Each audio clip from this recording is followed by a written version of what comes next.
All right, what's up, everybody? Let's talk Jets radio, and we get to turn the tide a little bit here as I get to interview Tyson Rauch on his story on how he became a Jet fan.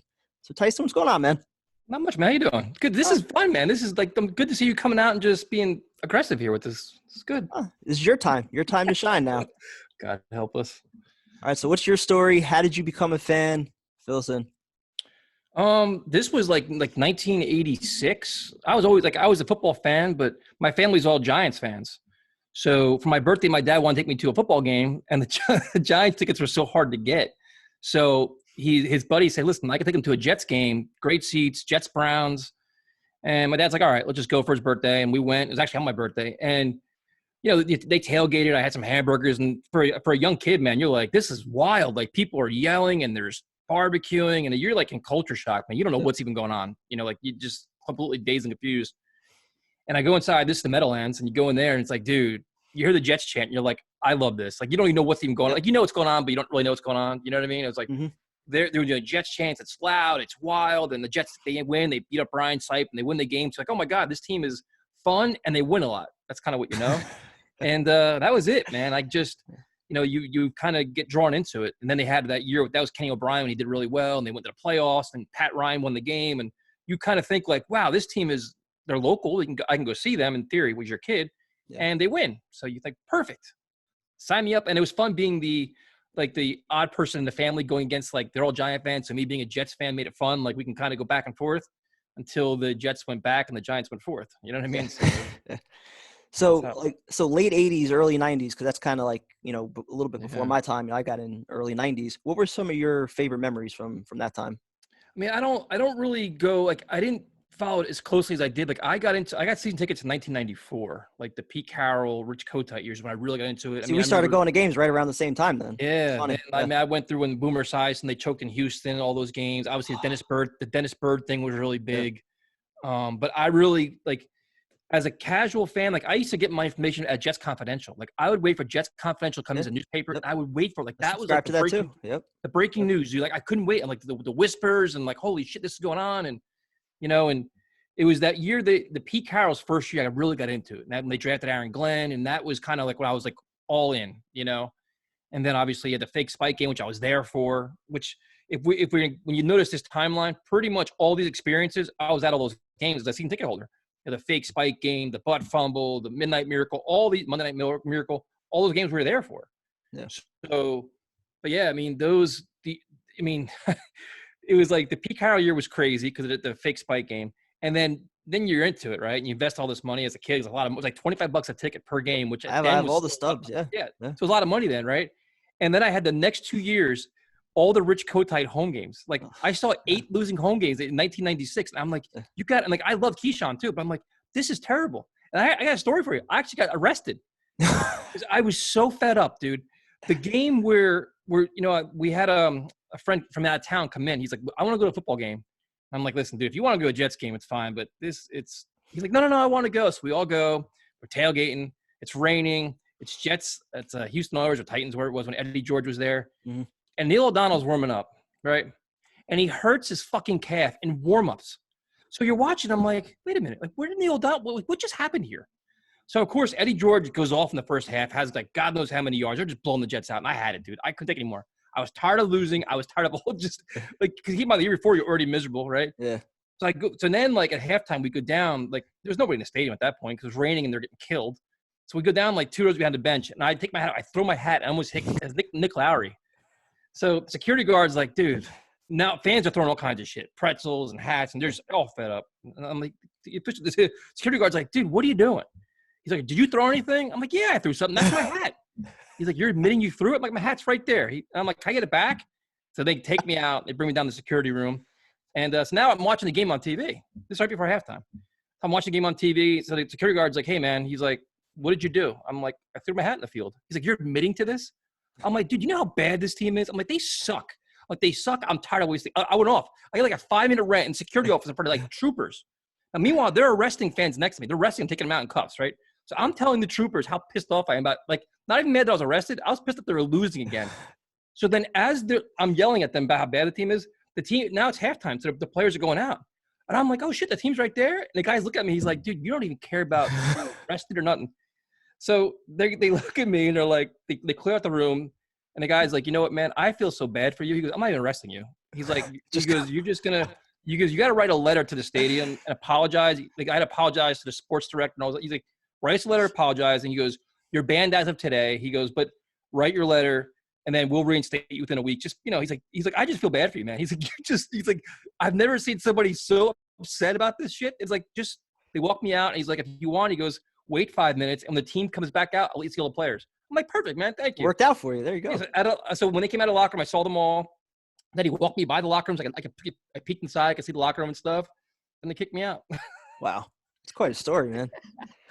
It's funny that's one of your first memories, because my legit first memory as a Jet fan is 1993. This is the first thing I can remember. The very last game when they played the Oilers, I just remember they had a chance to win and make the playoffs, and I remember just going to sleep crying, not understanding why the season wasn't going to continue. I had no idea why. And then the year after, 94, that's when I first started going to games. I was at the Spike game. Yeah. I didn't understand what the fuck happened in that either. I was like, wait, why? He said he was going to spike the ball. Why was he allowed to do that? You know, at that point, I wasn't really into it as much, you know, like you are now, or like either of us are now. It was more just like, you know, me and my dad kind of just sitting back. Like I would predict running plays and stuff like that, just kind of like understanding the basics of it. But yeah, I mean, I was 2 sections over from Fireman Ed. So being right there with that atmosphere, it was impossible not to get addicted. It wasn't even about the games. It wasn't about how shitty they were, which they were for, you know, most of my childhood up until 90, 97, 98. Yep. It was just about the atmosphere, 80,000 people going nuts and having a good time. And that's really what drew me in. Yeah, and the thing was, back then, like we weren't able to get a lot of information. Like you only saw the newspaper when it came out, or Jets Confidential. So like I always wanted more, dude. Like I went to every preseason game. I went to every game. I went to training camp. Like I was at Hofstra, like 3 days a week, double sessions. I would stay. I mean, I couldn't get enough, dude. Like I was, like, I'm a big fan now, but I was so much bigger then. Cause like, they're all larger than life. Like I would go sit by the cafeteria, meet all the players, get autographs, and you do all this shit and I had like scrapbooks and photo books and all like. Oh, same thing, dude. Yeah. Dude, couldn't get enough of it. Like you name it, I did it. And like road games, road trips. I used to at least one road trip every year. And that's like, your life was football, man. Everybody knew it. They're like, dude, like I've blown off weddings. I've blown off christenings. I've blown off all kinds of shit. Like the Jets are playing on this and it's a home game. I'm not going. Like, I don't give a shit who you are. I'm not going. Like I'm out, period. They don't invite me. I'm not going to be there. That's the way it was. Dude, I was exactly the same way. I couldn't even tell you how many things I had blown off. You know, I 8 Sundays a year. That's where I had to be. Those games, and there was nothing else I would rather do or rather be doing than even like the Christmas Eve shit. Like when they played on Christmas Eve, my parents knew, and our family, like my mother's the Italian side, they'd be like, "Dude, don't come home drunk and don't come home angry." I'm like, I can't guarantee either one of them because this team's gonna fucking lose, and they did. Like when Testaverde lost against the Ravens, when they had the 14-point lead, then he threw the McAllister touchdown going back before halftime. He had the Victor Cruz thing on Christmas Eve. I mean, the Leon Johnson halfback. That was on my birthday, dude. That was my birthday when they did that shit. So it's like, all my family and friends knew though. They're like, listen, if it's like, they just listen, it is what it is, and we could, like, girlfriends would never understand it. And like, this, I really don't care. Like, this is our lives. This is what I love. And they only play 16 games. All right, so we got through most of the misery. So I guess let's talk about some more positive times. And for me, 98 through 2003, that's probably where I had the most fun as a Jet fan. So I guess I'll start with you in 98. What was that season like for you being there for a lot of those games? Dude, that was it. My happiest days as a Jet fans when they hired Parcells. That was it. That was the happiest day because as a season ticket holder dealing with, the Pete Carroll collapse, firing him for an incompetent clown in Philadelphia, which was mind-blowing. Like it was like a practical joke. You thought you were listening to when WFAN announced Rich Kotite, I wanted to just break everything in my house. To go from the worst organization in probably pro sports at that time, they were a laughing stock everywhere, to hiring the most credible person you can to turn your organization around. And then instantly, they instantly changed. Like you had credibility, you had respect, you had discipline. You knew that week in and week out, you're getting your best effort. Yep. And it was awesome, dude. And then you make the contract for Curtis Martin, which was brilliant. When they signed Kevin Mawae, I'm like, why the fuck are you signing a center from Seattle? Like, who the hell is this guy? Didn't understand it. Brilliant move. And I love Keyshawn. I was an enormous Keyshawn Johnson fan. But dude, those games then, like that 98 season was the most enjoyable season, winning the AFC East, mean, when Dedrick Ward hit the touchdown pass, like we were partying like we won the Super Bowl because we were so used to losing. And that whole mindset, like as a young fan, like they said, we started in 93, 94, 95. We didn't really understand this other than that we never won the AFC East. So we finally won it. And the Jacksonville home playoff game was like something that I will never, ever forget the rest of my life, dude. We were there at like 6:30 in the morning because the parking lots didn't have this bullshit restrictions they have now. You can get there whenever you want. Mm-hmm. We tailgated like animals. And then, Keyshawn had the game of his life. They played amazing. But the post-party celebration, like to see 80,000 Jet fans just so happy. And like people running around the parking lot with champagne bottles. And like we partied to almost midnight after the game. We were just like, dude, this is the best time ever. You know what I mean? And like, that's the shit I miss, man. Like having that sense of like, we're well coached, we're well prepared. Other teams actually fear us and we can go into a building and beat the shit out of you and walk. And like, that's what we were expected to do. Yeah. That Jacksonville game was one of the loudest stadiums I've ever heard, probably right up there with the opening day against the Patriots and, the Colt game and other games like that. It's funny because like I still remember this. I was 10 years old at the time, and Friday I came home from school. I think I had 102.5 fever or some shit, and my mom was looking at me. She's like, "There's no way you're going to the game Sunday." I'm like, "Bullshit! I'm gonna be there. You're not keeping me home." And my dad was kind of like stuck in the middle, and I remember I did everything that I could to just like sleep on Saturday and just get my body rested so that I could at least fake it to get there. And I knew once I got there, I was going to be fine because, just the stadium atmosphere and everything would take over. And yeah, it was a wild scene. And again, at 10 years old, you see that and you're like, all right, hopefully there's going to be a lot more of this. And then we get to, I'll leave the Bronco game out because I don't want to talk about that. Dude, I got another funny story. Go for it. So I got all kinds of stories for you, dude. Yeah. So we had the choice to go to the Jets Broncos game, the championship game, or buy a package to the Super Bowl in Miami. That was the option I had. I couldn't afford to do both. Yeah. So I'm like, all right, you know what? Like, I thought they were going to win the game in Denver. So I'm like, I bought the package. And the deal was you had 24 hours after the end of the game to confirm or deny the package. So if they won, you had 24 hours to confirm it. They lost, you had 24 hours to get rid of it. Fine. So we went to Manny's and Moonaki because that's where Parcells used to always go after games. Like, we saw Parcells a million times. That's where he used to eat dinner. If they won, he used to always go there.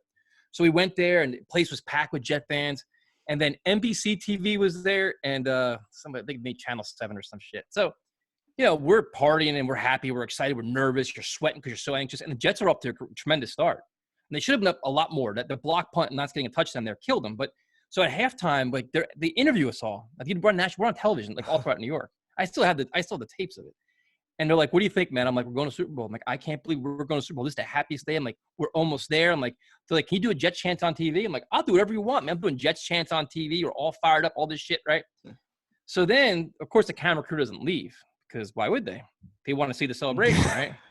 So then as the game plays out in the third quarter, they have me on film going like this. And then in the fourth quarter, the end of the game, I'm down on the table. I'm almost in tears. I was so upset. I was demoralized. They had me like on film, like my head on the table like this. It's all over TV. It's on like all the news. I was like, you got like so then I go home angry as shit. And my roommates are trying to calm me down. They can't. I'm just fucking out of my mind. So we order pizza. The most harmless thing you can do is order pizza, right? The delivery guy comes wearing a Broncos jersey. Oh, Jesus Christ. So I open the door. I'm like, are you kidding me? My roommate comes down. He grabs me. He brings me upstairs. He's like, you got it. I'm like, yeah, like this doesn't get any worse than this, man. So, oh my God. Disaster. Yep. And then obviously it continued the year after. Vinny tears his ACL opening day. Were you there for that? Yeah, I was there for that. Air completely out of the stadium. I still remember that. So obviously I've never heard somebody silent before. Yep. And it was a shame too, because if they would have went to Ray Lucas, a few weeks earlier, that season could have been salvaged. Because what did they finish, like 6-2 in the final 8 or something like that? So yeah, but I guess the next happy memory would be the John Hall field goal. Week 17 puts the Jets in the playoffs. Obviously, they lost the following week after that, and then you go to 2002. And for me, this was probably even ahead of the 98 season or the 98 game. Just that week 17 where the swing of emotions, and I did a video on this one, where the Jets played the Packers. They needed either the Browns to lose or the Dolphins to lose. And so you get there early, you're watching the 1:00 games, you have all this hope, and then you go into the stadium and it seems like, all right, season's fucking over because, Browns had just won, and I think the Dolphins, they were up by 10 points. So kickoff start, and nobody's paying attention to the game at all. Everybody's just watching, everybody on their Walkmans trying to get updates. And sure enough, Brady drives the Patriots down. They get a touchdown. They get the ball back, get another field goal. Game goes to overtime. And again, like everybody's just, watching individual people on their Walkmans trying to get the updates. Nobody's paying attention to the game at all. And, sure enough, the Patriots win it. The last time Brady ever did the Jets a favor. And they just rode that momentum, the rest of that game. And then into the Colts, 41-0 over Manning.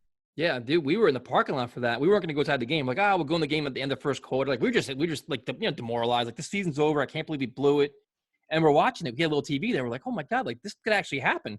Yep. And then we're running inside the stadium, like you said. And then they showed it on the big screen. They showed the field goal on the big screen. And the place went nuts. And then that was a wild ride too, man. That was like, don't you miss that, man? Like, you miss those moments where it's like those games where first of all, the games were important in December to actually matter. Like, we're talking playoffs. We're making the playoffs. Like, those runs with Rex. I mean, it's just, you miss all that. Like, we've been having it in October. That's exactly why I wanted to at least get through from 98 to 2003, because since 2003, we have not been able to go to our home building and watch a playoff game. And so for anybody who's going to criticize us for being negative and all that, if you haven't been in our shoes, paying for season tickets, going to all these games, week in and week out, supporting this team for 17 fucking years, not getting anything back. Yeah. Even the 2 years with Rex, they snuck in the first year as a wild card, shouldn't have even gotten in the playoffs that year if, the Colts didn't bench Manning. And then, the year after, all right, they win 11 games, but still, 2 road playoff games, you don't even get, to watch it in your own building. It's like, what kind of satisfaction do we get from watching this team? It's just misery upon letdown. So obviously, like some great moments back in the day. It's just we long for those so bad, and I think that's what brings out that emotion from us. Yeah, and it's like, there's no fan that's better than any other fan, But we for us, we go to all the games, we go on road trips, so you spend a lot of time, a lot of money. You just want to see them win so bad, and you're so invested in it. And it's like, I'm one of those fans that when they lose, I'm fucking mad for 3 days. Like the championship game when they lost to Steelers, I probably didn't talk to nobody for a week. That ride home, similar to our ride home from Buffalo. Yep. Dude, we drove home from Pittsburgh. There were 6 of us in a big Suburban. We didn't say a word for 6 hours. None of us said a word. We were so furious. And then the Colts game, it wasn't as bad driving back from Indianapolis, but we were still like, dude, this sucks. We just want to be there. And what we learned is what happens this year doesn't mean shit for next year, because we've learned it. We talked about it in 98. It's all right, Testaverde, we're going to come back. That was the best team. That was the first year that I said, you know what, in 1999, we are going to the Super Bowl this year. And I honestly believed it. I thought we were the best team. And within the first half of the first game, that's gone. And then the years with Chad, with Pennington and Coles and Moss and all those guys, you know what? We're close. We're in the playoffs. We're close. Next year, we're going to go get it. Then all kinds of other shit happens. So, right? Oh, that. Yeah. But you know what I mean, though? It's we learned, and it's we're just, the older the fan you are, you have so many more battle scars, and you have those lessons learned, and it's you want to see it, and you miss that feeling of having a team that you care, that you can support and be proud of. And a home playoff game, a championship game, a playoff run, you know what I mean? It's just, fuck, man. It's rough.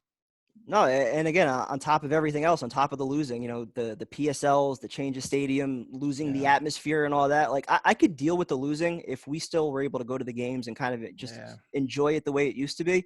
None of that's there anymore. No, the thing that bothers me with the Jets, and we were fortunate to go to all the training camps at Hofstra and all the different things. And the Jets used to be so fan-friendly during training camp. Yeah, right up against the fence. I remember those days at Hofstra. You can meet all the players. But it's you had not to say relationship, but you had a bond with the players. You can talk to them and bullshit with them. And before the games, after the games, get autographs, take pictures, did shit. They did a lot more fan events, a lot more fan appearances. It was more fan-oriented. Yep. Now you take all that away. Training camp's a joke. It's 6 days a year, if that. You don't get no access to the players. They don't do any appearances. It's all commercialized. Before and after the game is not ideal. The in-stadium environment, in terms of the player appearances, is a joke. It's not fan friendly. It's very monopolized with just marketing, and it's different, man. It's just you could almost have a better experience at away games than with the Jets, because the players are all different. You get access to them. Before the game, they all sign autographs. They say hi. They talk to you and shit. It's so much different. It's a much different experience. No, dude, I didn't go to my first road trip until the Dallas game in 2015, and I noticed the same thing. I mean, aside from the fact that that stadium was just phenomenal and it felt like you were actually at an event, Yeah, you Yep. see the same thing where the players are much more interactive, and yeah, it's Yep. just a much more enjoyable experience than what we get for 8 Yep. Sundays a year. Dude, it's like I've been to like a bunch of different stadiums, like Lambeau, and seen the Jets, and like the players are just it's just so different, man. It's so different now, and now it's like you said, the PSLs, and the problem that I have is as a season ticket holder, they priced out all the diehard fans. Which if you're watching this, everybody knows this at this point. But Yep. it's like going to the Giants Stadium or Meadowlands on a Sunday. It was like hanging out with 55 members of my family. Hmm. Our section was the same people week in and week out. To the point, if somebody wasn't there, we would notice him. Like, yo, is he all right? Like, what's up? Let's Yep. call him up to like, dude. Like, some guy would bring like we'd sneak in beers, we sneak in sandwiches, we all do shit. But it was like when they won, we won together. When we lost, but it was like it was a fun family environment. Like we were all in it together. I didn't buy a PSL. I had the first row, the upper level in the new stadium. I go to my seat and I'm like, dude, I felt like I was in the top of a mountain. Like you felt like you're in a whole different planet. Like it was Yep. so much higher than it was. The acoustics suck. And you look to the side of you like, who the hell is this guy? And who is this guy? And who's it? Like Yeah, and then the week after, it's somebody different. somebody different every week. Yep. Your whole fan experience has drastically changed. Then it was just different. Like you lost all the feel of the reason why you love the Jets. You slowly but surely lose it in terms of the game experience and the reason that sucked you into it. Oh, completely agree. Completely agree. I mean, it's crazy, man. It's Yep. just like it's so weird because we get together as friends and we talk about the good old days, the good old times and shit like that. And it's like they're all Jets related, and it was just different. It's so much different. And then you look at where we are now, where the expectations for this season are maybe 8 wins. We're not talking Super Bowl. We're not talking really playoffs. We're hoping. We're praying. We need this. We have a litany of if-then statements, like if this, then that, if this, and maybe this, and it's like, dude, just one time. I just want that return of quality. Like we know going into like this time right now, we're like, dude, we're gonna win the division, get home field advantage, like just have like this and believe it. Like not like try to lie to ourselves, but actually be like, all right, we're ready now. We don't think that yet. Waiting for those days, man. It's been way too long. But And now it's like, and you wonder, like as a fan, like we're lucky because we do like all this stuff, but the whole media bullshit that we got to deal with, you have people that have some people in the media that just are just so anti-Jets that just no matter what happens, they're going to blast them. When the same exact thing will happen, like the whole thing with the Giants now, DeAndre Baker. If that guy was a Jet player, there would be, how come he's not fired? How come he's not cut yet? The Jets have no discipline. The Jets have no leadership. This organization's a clown show. It's just the Jets are different. They're treated differently by everybody, by the league, by the media, by the owner. It's just different, dude. And it gets so frustrating. yeah, and even with the national media, just how they become a punchline with the butt fumble and everything else. I mean, there was a time where it's like, as a fan, you'd always want to defend them and go out of your way to defend them. And like, you'd want to put your chest out and say, I'm a Jet fan, and, rip other fan bases. Now it's like, I understand why you're ripping us. It's factual. I don't have anything to really defend, No, I mean, it goes from top to bottom. And some things like, it's just they can't get out of their own way so many times. It's just, and even now you see things with Sam Darnold, like the whole ghost game last year and all, like, it's just, you just can't make it up half the time. Like, you just can't believe it. Yep. Like, just when you start buying into something, like, you're like, you got to be kidding. Like, you turn on, like, oh, number 14's out tonight. Like, what? Like, what? Yeah. Mono? Like, are you still, like, what are we doing? Like, you just don't understand. And then it's like, and then you just wait for your phone to blow up with all the text messages and all the jokes and the memes coming out and everything else. Like, oh, great. Here we are again.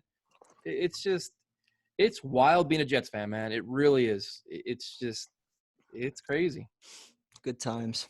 Anything else? Who's your favorite player of all time? It's got to be Curtis, I think. Aside from the fact that he was obviously a great player on and off the field, during that time from when he was a Jet in 98 through 2004, 2005, I believe, most of that time was before I started like all the tailgating and everything else. That's when I was still a little bit younger. I was more into the autographs and stuff like that. And I just remember, for his fame, I always compared him to Keyshawn. Keyshawn, not one time, walking by, going into the stadium, did he ever stop to sign one autograph for anybody? And Curtis Martin, every single Sunday, went up and down the line, got every single person. So, like, for me, that was always big. Like, just being a role model like that, somebody you could look up to as a mentor, always handled himself the right way. So that was just big for me. Yeah, he was the same thing. Before and after the game, he would sign. Corbett would, Testaverde would. They all would do. That was even at training camp. They were the same way. I have a couple. I mean, I have a bunch of favorite players. I mean, I was a big Aaron Glenn was my guy for the longest time. I was like just first jersey I got. And I was an enormous Keyshawn Johnson fan. I loved every aspect of everything he did. I loved his animosity, his chaos, and he backed it up. Like Yep. he was just that good. And it was interesting. We just had this argument with somebody about like where would he rank? Like we did the Ring of Honor thing. It's like, you know what? He has incredible stats. He had an incredible career at the Jets. It's just that everybody loved Wayne Corbett more because of the story and stuff like that. Keyshawn was phenomenal, dude. Like he had some monster years. David Harris, obviously. Victor Green was another one, you know, and the current team, obviously we all love Sam and Jamal, but it just like you kind of want to have that bond with a player yet. And I'm just not, I don't really have that with anybody right now. Like you like Le'Veon Bell, obviously, but But you know, I think with all these guys, it's just a matter of actually winning some games and kind of getting those memories with wins, as opposed to, you know, Bell, who came here from Pittsburgh, or Darnold and Jamal, who we have all these expectations for, but they still haven't actually won games or anything significant yet. yeah, like Jordan Jenkins for me is a guy that I really like, but I'm like, is he going to be here next year? Like, or Marcus May. Like Marcus May is a guy that I like, you know, just the whole time. But it's like, all right, now he could be gone next year. Like, Yep. you kind of want to find your like David Harris and Mangold and DeBrickashaw were guys we like because they were here for 10 years. Like they were here, like they were lifelong Jets. Like Yep. Bilal Powell's a guy that, Coles, yeah, guys like that. Like, you know, Powell wasn't the best player, but for me, it wasn't about the best player. It was a guy that really enjoyed being a Jet. Like Bart Scott loved the Jets. Like those guys like that, where they embrace, like, you know what, we are Jets. We're happy to be here, and we're going to show it. And now a lot of the guys, you know, it's like there's so much change on the roster, and now it's like you don't really know. Like Jamal is probably the guy, but it's just. And it is a little bit more of a business now too, I think. Yeah. I think there was a little bit more loyalty back in the day. Not that it wasn't a business back then, but I think guys did have a little bit more loyalty to either the team that drafted them or, you know, somebody that stuck their neck out to bring them in. Yeah, and then it's like you look at this year, and it's like, you know, we get now all these conversations of like, what do you think about this year, and what do you do about that? And it's like, dude, like it's just so still different now. The fan base is so bipolar now. Everybody's so either they're angry as hell about something or they're happy as hell. There's no like happy. Yeah. There's no medium. Nope. And it's just like you can't question anything because then you're negative, and you can't be too positive because you say you have too much Kool-Aid. You know, it's just like it's tough being a Jets fan, man. It really, really is. And now, you know, the whole pandemic and stuff, you don't know what's going to happen. Like the interesting topic that I was going to talk to you about was just like, you know, the Jet experience now. It's like if they only have, you know, if they have no fans or they have only, you know, a quarter of the stadium, that changes too. It's going to be a weird season coming up. What changes if it's only a quarter full? True. It's true. Well, no, I think the only thing that would change, obviously, hopefully they would be able to keep, you know, what remaining season ticket holders they have, which is probably somewhere between 20 and 30,000, I would guess, because usually there's about 25,000 plus of the opposing fans in. So it would actually be kind of nice, actually, if they only allowed, you know, the season ticket holders in spaced out, because that would be great. It would only be Jet fans in the building. So I wouldn't actually mind that at all. Yeah, we'll see how the Jets handle it, man. Like to me, I've been critical for a long time about how they handle the fans and public relations, and we'll see how they handle it, man. They just, you know, don't necessarily handle things well, and we'll see. I mean, this is what it is, I guess. Yep. Good chat. Good job, man.